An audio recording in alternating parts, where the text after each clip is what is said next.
یا رب یا رب یا رب یا رب یا رب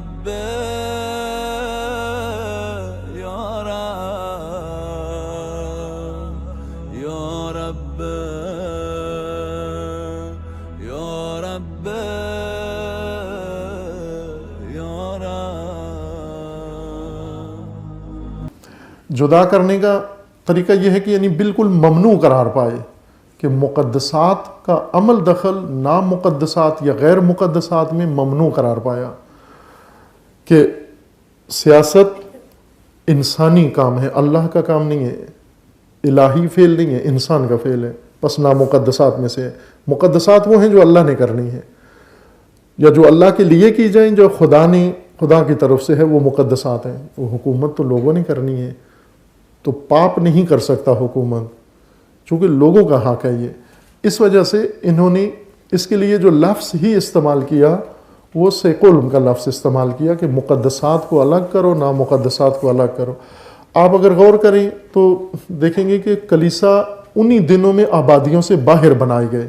پہلے کلیسا شہر کے مرکز میں ہوتا تھا جہاں کچہری ہوتی ہے. ہر ملک کے اندر شہر کا مرکز شہر کی کچہری کو قرار دیا جاتا ہے، چونکہ وہی حکومتی مرکز وہ ہوتا ہے جہاں سے پورے معاشرے کو سنبھالا جاتا ہے. لیکن کلیسا کو نکالا گیا باہر جنگلوں میں، پہاڑوں میں، دور کہ عملاً بھی دور ہوں، اور پھر لوگوں کا ایک نجی شعبہ ہے. بھلے آزادی ہے کلیسا جانے کی، لیکن کلیسا کی کوئی چیز سوسائٹی میں نہیں آ سکتی. سوسائٹی سے ایک فرد اٹھ کے کلیسا جا سکتا ہے، لیکن کلیسا سے کوئی چیز سوسائٹی میں نہیں آ سکتی. نہ کوئی فتویٰ، نہ کوئی حکم، نہ کوئی عمل، نہ کوئی قانون، نہ آئین، نہ کوئی فرد. آپ جائیں کلیسا میں اپنے نجی طور پر عبادت کر کے آ جائیں. یہ بنیاد تھی سیکولرزم کی، اور سیکولرزم جتنا آگے بڑھا اس میں شدت آتی گئی.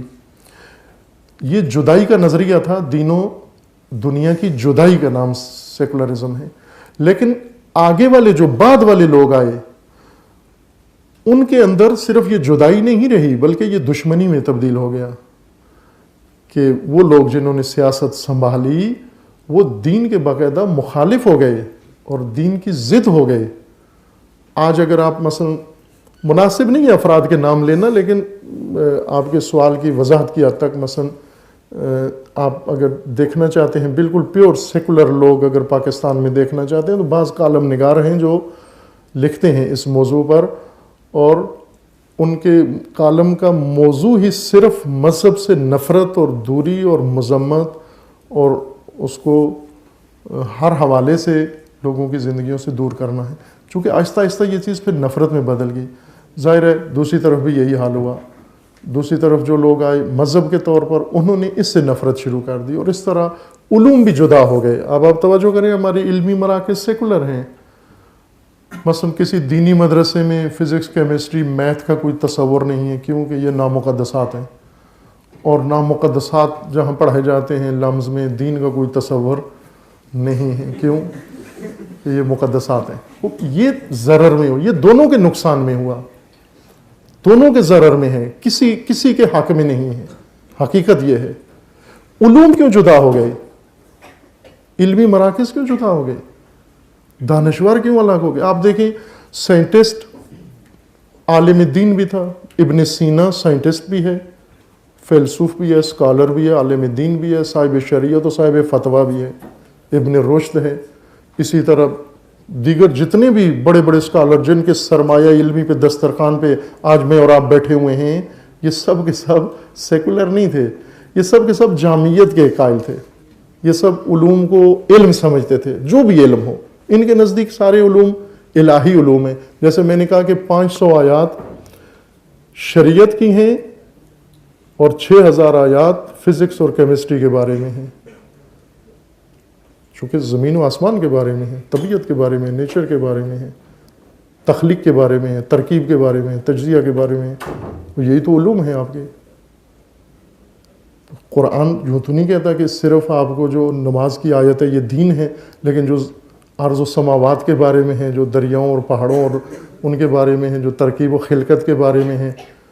اتنی خوبصورت آیات ہیں. اگر آپ ان آیات کو لے کے دیکھیں اور پڑھائی جائیں، واقعاً پڑھائی جائیں علمی مراکز کے اندر، یہ اچھا نتیجہ نہیں نکلا جدائی کا. اس کو جوڑنے کی ضرورت ہے، آپس میں ربط دینے کی ضرورت ہے. بہرکیف یہ تعامل علمی اچھا ثابت ہوگا، سب کے لیے اچھا ثابت ہوگا انشاءاللہ. اور ہم عملاً اپنی جو سوسائٹی کی مشکلات ہیں اس سے نکل سکتے ہیں. آپ یقین جان لیں، جدھر ہمیں کہا جاتا ہے تھیوریاں ترجمہ کر کے ادھر نقل کیے جاتے ہیں، یہ کرو امن ہوگا، یہ کرو امن ہوگا، وہ کرو امن ہوگا، وہ کر کے دیکھ لیا 65 سال 68 سال سے ترجمے کر کے اور تجربے کر کے دیکھ لیا کتنا امن اس سے ہوتا ہے. تو کیوں نہ ہم اپنی ہوم تھیوری کو ہی، قرآن کو ہی زندہ کر کے اور اسی کے مطابق چلیں اور تعصبات کو چھوڑیں. دین کا ایک بہت غلط چہرہ یہ بتایا گیا کہ دین یعنی فرقہ واریت، دین یعنی تعصبات، دین یعنی نفرت، دین یعنی تنگ نظری، دین یعنی علوم کی دشمنی، دین یعنی عقل کی دشمنی. برعکس ہے، بالکل الٹ ہے. یہ تو خطابت کا موضوع ہے اور عوام کو پسند کرنے کے لیے، عوام کے پسند کے لیے باتیں کی جاتی ہیں، ورنہ علم پسندی اور علم کی ترویج ہی دین ہے، عین دین ہے. دین تو جہالت کو نہیں قبول کرتا، جاہل کو سرے سے مسلمان نہیں کہتا، مومن نہیں کہتا. دین جہالت کی جگہ نہیں ہے. یہ طولانی ہے تھوڑی باتیں اور رہنی چاہیے. اچھی بات ہے آپ کے اندر یہ اس سے جستجو ہے اور مطالعات انشاءاللہ کریں، اور اللہ تعالیٰ توفیق دے. وقت ہے نہیں ہے ٹائم. آپ نے یہ کہا ہے کہ حضرت امام حسین رضی اللہ تعالیٰ عنہ نے جو جنگ کی ہے وہ یعنی کہ اس چیز کے خلاف کی ہے جو اسلام کے خلاف ہو رہی تھی، یعنی کہ اسلام خطرے میں تھا تو اس کے خلاف جو ہے نا وہ جنگ کی امام حسین رضی اللہ تعالیٰ عنہ نے. لیکن ہم جو اہل تشیع کے علماء ہیں یا بکس ہیں ان میں ہم یہ دیکھتے ہیں کہ وہ اکثر یہ کہتے ہیں کہ یعنی کہ حضرت عمر رضی اللہ تعالیٰ عنہ، حضرت فاروق رضی اللہ عمر فاروق رضی اللہ تعالیٰ عنہ، حضرت عثمان رضی اللہ تعالیٰ عنہ، حضرت امیر معاویہ رضی اللہ تعالیٰ عنہ، ان ساروں نے جو ہے نا اسلام کے خلاف یعنی کہ خیانت ہی کی ہے، کہیں نہ کہیں خیانت کی ہے. اہل تشیع علماء یہ کہتے ہیں کہ انہوں نے قرآن کو بھی چینج کرنے کی کوشش کی تھی. تو میرا سوال یہ ہے کہ حضرت امام حسین رضی اللہ تعالیٰ عنہ نے ان کے خلاف جنگ کیوں نہیں کی تھی؟ حضرت علی رضی اللہ تعالیٰ عنہ نے ان کے خلاف جنگ کیوں نہیں کی تھی، یا تنقید بھی وہ بھی کیوں نہیں کی تھی؟ بھلے اس میں تھوڑا سا آپ کے نسبتوں میں پہلے عرض کروں گا کہ جو آپ نے کہا کہ شیعہ علماء کتابوں میں اور علماء کہتے ہیں کہ انہوں نے خیانت کی تھی یا وہ بھی ایسے تھے، نہ ایسے نہیں ہیں. آپ ممکن ہے کسی ممبر سے یہ بات سنی ہوگی، ان کا میں نہیں ضمانت دیتا، لیکن علماء نہیں کرتے ایسی بات. علماء عالمانہ بات کرتے ہیں ہمیشہ اور مستند بات کرتے ہیں، حوالہ ہوتا ہے، ریفرنس ہوتا ہے کہ اس دلیل سے. اس میں کوئی شک نہیں تھا کہ مخالفت تھی، یعنی علی علیہ السلام میں اور خلفاء میں مخالفت تھی. اور صرف یہ منحصر علی علیہ السلام میں نہیں تھی، اور بھی تھے بہت ساری شخصیات آپس میں ان کے اختلاف رائے تھا. مثلا خلیفہ اول جب بنے تو صرف علی علیہ السلام نہیں تھے، حضرت زبیر سیف الاسلام انہوں نے بھی مخالفت کی، اور بہت سارے اور جید اکابر صحابہ انہوں نے مخالفت کی. سعد ابن ابی وقاص انہوں نے مخالفت کی. عبداللہ ابن عمر خلیفہ دوم کے جو فرزند تھے انہوں نے، بعد تک یزید کی انہوں نے بھی مخالفت کی، یا اور بہت ساروں کی مخالفت کی. اختلاف تھا، یہ تو نفی نہیں کر سکتے، لیکن یہ کہ ان لوگوں نے مثلا خیانت کی یا اس طرح کیا، وہ نہیں باتیں علماء کی طرف سے نہیں ہیں. اختلاف ضرور ہے، اس کو تو ایک تاریخی حقیقت ہے، اس کا کوئی انکار نہیں کر سکتا. اور اسی وجہ سے ظاہر تقسیم بھی ہے، کچھ لوگ شیعہ، کچھ لوگ سنی، کچھ اس طرح بنے ہوئے ہیں، کہ یہ ایک تاریخی اور علمی حقیقت ہے. یہ اب جہاں تک سوال آ جاتا ہے کہ ان کے خلاف قیام نہیں کیا، بھلے خود قیام نہیں کیا اور ضرورت بھی نہیں تھی، نہ کہ کر نہیں سکتے تھے. بلکہ یہاں تک میں عرض کروں کہ امام حسین علیہ السلام نے امیر شام کے خلاف قیام نہیں کیا. امیر شام کو صحیح نہیں سمجھتے تھے امام حسین علیہ السلام، لیکن قیام نہیں کیا. کیوں نہیں کیا؟ چونکہ امام حسن علیہ السلام نے معاہدہ کیا ہوا تھا امیر شام کے ساتھ، اور اس معاہدے کی پابندی میں امام حسین علیہ السلام نے بار بار یہ کہا تھا کہ یہ حکومت درست نہیں ہے، معیار کے مطابق نہیں ہے، لیکن میں نہیں کر سکتا قیام اس کے خلاف. کیوں؟ کہ میں معاہدے کا پابند ہوں، جو میرے بھائی نے معاہدہ کیا ہے اس معاہدے کا میں پابند ہوں. اور آخر کار امیر شام کی طرف سے یہ معاہدہ ٹوٹا، چونکہ اس معاہدے کے مطابق اپنے بیٹے کو یا کسی اور کو انہوں نے جانشین نہیں بنانا تھا. لیکن وہ معاہدہ جب ٹوٹا تو امام نے کہا کہ اب انہوں نے توڑ دیا ہے معاہدہ، اب پابندی ختم ہو گئی معاہدے کی. یہ حقیقت تھی کہ اس وقت تک بھائی کے امام حسین علیہ السلام امیر شام کو درست نہیں سمجھتے تھے، لیکن پھر بھی قیام نہیں کیا معاہدے کی پابندی کی وجہ سے، جو معاہدہ امام حسن علیہ السلام اور امیر شام کے درمیان ہوا تھا. Before taking any more questions, I would like to re-emphasize that this is not a Shia-Sunni debate. Please just adjust your questions to the topic that's under discussion. آپ نے بات کی کہ دین تعصبات کا نام نہیں ہے، واقعی میں اس بات کی بہت رسپیکٹ کرتا ہوں، لیکن اگر ہم دیکھیں جو کنٹمپریری پولیٹکس ہے جو ہو رہا ہے آج کل، جن بھی گورنمنٹس نے اسپیشلی ایران، متحدہ عرب امارات یا پھر سعودی عربیہ یا پھر یہ شام کی گورنمنٹ، جن گورنمنٹس نے بھی اپنے دین کو، اپنی گورنمنٹ کو دین کے ساتھ مینیج کرنے کی کوشش کی، اس کے ساتھ کنورج کرنے کی کوشش کی، اس کا نتیجہ آج مڈل ایسٹ میں تقریباً 3 ملین لوگوں کی موت سے آ چکا ہے. تو آپ اس کو تھوڑا ایکسپلین کریں کہ اگر واقعہ میں کہ اس سے کوئی تعصبات کا کوئی واقعہ میں کوئی ریلیشن نہیں ہے تو ایسا کیوں ہو رہا ہے؟ بھلے، یعنی میں جو آپ کے سوال سے سمجھوں، آپ یہ کہنا چاہ رہے ہیں کہ آپ کہہ رہے ہیں کہ دین میں تعصبات نہیں ہیں اور دینی حکومت ہی درست حکومت ہے، لیکن ہم یہ دیکھتے ہیں کہ جہاں بھی دین سے کسی نے سیاست کو جوڑا تو وہاں بہت خرابی ہوئی ہے. مثالیں بھی آپ نے 2-3 دی ہیں، یہی کہنا چاہ رہے ہیں آپ؟ بھلے، توجہ کریں، یہاں ایک باریک سا فرق ہے کہ دین کو ٹول کے طور پر استعمال کرنا سیاسی مقاصد کے لیے، یہ دینی حکومت نہیں یا دینی اقدار نہیں ہے. اور یہ تاریخ میں بہت ہوا ہے کہ دین کو ٹول کے طور پر استعمال کیا گیا ہے، ورنہ جن لوگوں نے استعمال کیا ہے ان کا دین خود ان کا اپنا کوئی عقیدہ دین کے اوپر نہیں تھا. تاریخ میں بھی ہوتا رہا ہے، قرآن نے بھی فرمایا ہے کہ بعض لوگ ایسے تھے جو دین کو ٹول کے طور پر استعمال کرتے تھے، اور یہ کثرت سے ہوا ہے. ایک بہت بڑا المیہ دین کا یہی ہے کہ لوگ دین کو اعلی کار کے طور پر استعمال کرتے ہیں، یعنی اپنے سیاسی مقاصد. فرض کریں ابھی الیکشن ہوتا ہے، اپنے ملک کی مثال آج کی لے لیں آپ. اپنے ملک میں جب الیکشن ہوتا ہے تو ہر پارٹی ایک خاص نعرہ لے کر آتی ہے میدان میں. بعض ان میں سے دینی نعرے لے کر آ جاتے ہیں میدان کے اندر کہ ہمیں ووٹ دینا ایسے جیسے رسول اللہ کو ووٹ دینا ہے، ہمیں ووٹ دینا ایسے جیسے اللہ کو ووٹ دینا ہے، ہمیں ووٹ دینے کا مطلب یہ ہے کہ ائمہ کو ووٹ دینا ہے.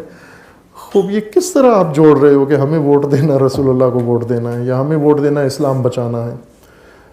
اگر برفرض ان کو ووٹ مل جائیں، یہ کیا کریں گے؟ یہ وہی سیکولر حکومت میں جا کر بیٹھیں گے، سیکولر پارلیمنٹ میں جا کر بیٹھیں گے. آپ اللہ کے لیے ووٹ مانگ کے پھر آ کے کرو گے کیا؟ چونکہ آئین تو آپ کو نہیں کرنے دیتا کچھ اور.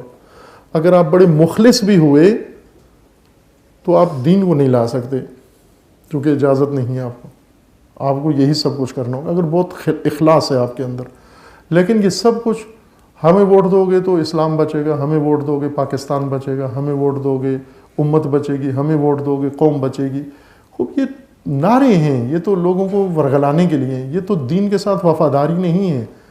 یہ لوگ جو دین کے نام پر حکومت یا دین کے نام پر تائید حمایت حاصل کرتے ہیں، جب ان کو موقع ملتا ہے تو سب سے پہلے دینی قدریں ہی پائمال کرتے ہیں. دینی قدریں پہلا چیز دین کی ہے اخوت. انما المؤمنون اخوہ، مومن سب بھائی ہیں آپس میں. کیا یہ سمجھتے ہیں جنہوں نے ووٹ نہیں دیے ان کو بھائی سمجھتے ہیں اپنا؟ وہ مومن تو ہے نا. آپ کو ووٹ نہیں دیا، ٹھیک ہے نہیں دیا، آپ کہو نا میرا بھائی ہے، چونکہ قرآن کہتا ہے انما المؤمنون اخوہ. نفرت کرتے ہیں ان سے، دور ہو جاتے ہیں ان سے. بس اگر دین کے نام پر ہم کوئی بات کرتے ہیں تو اس کا یہ مطلب نہیں کہ یہ دین ہے، ہم اسی کو دین سمجھ بیٹھے. یہ ہم اپنے ذہنوں میں اصلاح کریں کہ دین کے جھنڈے، دین کے بینر، دین کے نام پر جو کچھ ہو رہا ہے وہ ضروری نہیں کہ دین ہی ہو. اس لیے کہ لوگوں کے اندر ایک عقیدت ہے دین کی نسبت، دین سے وابستگی، دین کے لوگ عمل نہیں کرتے لیکن دین سے محبت ہے، یہ طے ہے. پاکستانی قوم سب سے زیادہ جذباتی ہے دین سے محبت میں، سب سے پوری دنیا میں سب سے زیادہ جذباتی لگاؤ دین کے ساتھ پاکستانیوں کو ہے. یہ میں ایک طالب علمانہ آگاہی کی بنیاد پر عرض کر رہا ہوں آپ کی خدمت میں. اس میں کوئی شک نہیں ہے پاکستانیوں کے دین کے ساتھ لگاؤ میں، لیکن یہی جذباتی لگاؤ رکھنے والی قوم سب سے زیادہ دین سے بے خبر بھی ہے، دین کے پرچم کی سخت حامی ہے، دین کے نام کی سخت حامی ہے، قربانیاں بھی دے دیتے ہیں، لڑنے مرنے کے لیے تیار ہو جاتے ہیں، لیکن انہیں دین کی الف بے کا بھی کسی نے نہیں بتایا، پتہ نہیں ہے کہ دین اصل کہتے کس کو ہیں. اس لیے آسانی سے دھوکہ کھا جاتے ہیں. دین کے نام پر کوئی بھی، مثلا عام پیشہ ور لوگ، یہ تعویذ بیچنے والے، دین کے نام پر دیکھیں کتنا ان سے فائدہ اٹھا لیتے ہیں. ڈاکٹر کے پاس مریض نہیں لے کے جاتے، ان کے پاس لے جاتے ہیں، دم پڑھ دو آپ، چونکہ دینی دم پڑتا ہے. تو یہ لوگوں کی عقیدت ہے لیکن خبر نہیں ہے، آگاہی نہیں ہے، اطلاع نہیں ہے. یعنی ان کے نزدیک پھونک مروانا دین ہے، ڈاکٹر کے پاس جا کر معائنہ کر کے آپریشن کرانا، میڈیسن لینا، یہ دین نہیں، یہ دنیا ہے. اگر انہیں آگاہی ہوتی تو یہ سمجھتے کہ نہ، ڈاکٹر کے پاس جانا دین ہے، جہاں سے علاج ہوتا ہے وہ دین ہے، نہ کہ جہاں سے انسان فقط دھوکے میں آ جاتا ہے وہ دین ہے. لیکن یہ ہیں آپ کوئی چیز مقدس قرار دے کر، یہیں ابھی بیٹھے بیٹھے بائیں کہ تعلیم یافتہ طبقہ ہے سارا، آپ کسی کرسی کے بارے میں کہہ دیں یہ کرسی بڑی مقدس ہے، اب بھی بوسے دینا شروع کر دیں گے اس میں. یہ کرسی بڑی مقدس ہو جائے گی، یہ جذباتی لگاؤ ہے. لیکن دینی قدریں، دینی ویلیوز، دینی نظام، دینی سسٹم وہ نہیں، اس کے بغیر جذبہ ہے، عقیدت ہے. یہ ایک بڑی اچھی چیز ہے، لیکن ظاہر ہے کہ جذبے کے ساتھ اگر آگاہی نہ ہو تو وہ ایک خود اپنی جگہ پر بحران بن جاتا ہے. ایسا جذبہ جس میں روشنی نہ ہو، ایسا جذبہ جس میں آگاہی نہ ہو، وہ خود ایک بحران ہوتا ہے، اس کو سنبھالنا مشکل ہوتا ہے. اور جو ابھی پاکستان میں ہو رہا ہے کہ اس جذبے کو جس میں روشنی نہیں ہے، آگاہی، بصیرت نہیں ہے، اسے سنبھالنا مشکل ہے، اس وقت قابو سے باہر ہے. یہ بس آپ یہ رکھیں کہ دین میں تعصب نہیں ہے، لیکن دین کے نام پر جو کچھ ہو رہا ہے اس میں سب کچھ ہے، وہ دین نہیں ہے.